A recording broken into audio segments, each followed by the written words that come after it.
Ayibonge inkosi ezobuya bazalwane egameni lika Jesu ngiyabingelela.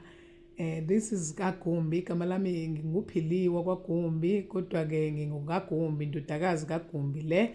I'm a gospel singer, bazalwane kwenzekile, ngakhipha music i-single album yami. Please bazalwane, into engicelayo nje ngicela ukuthi ningifollow egameni lika Jesu. Bonke abazalwane abathi basindisiwe, bathethelela izono, bayamvuma uJesu ukuthi uyinkosi nomsindisi empilweni zabo. Awu bazalwane, I need your support. This is your project.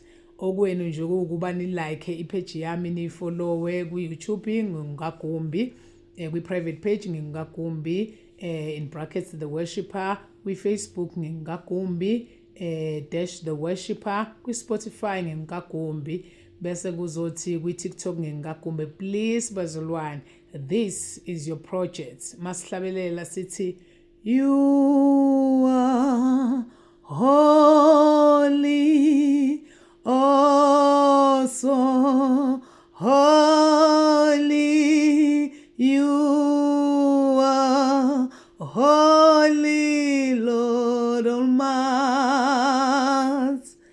Sizophinde sithi bazalwane egameni lika Jesu, inkosi enkulu ayikholana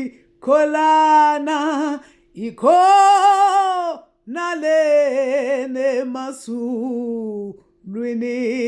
Sisho njalo nje kuyoze kubuye uJesu sithi inkosi enkulu ayikho la, ikhona esemazulwini. Inkosi yomsa inibusise nisenze njalo.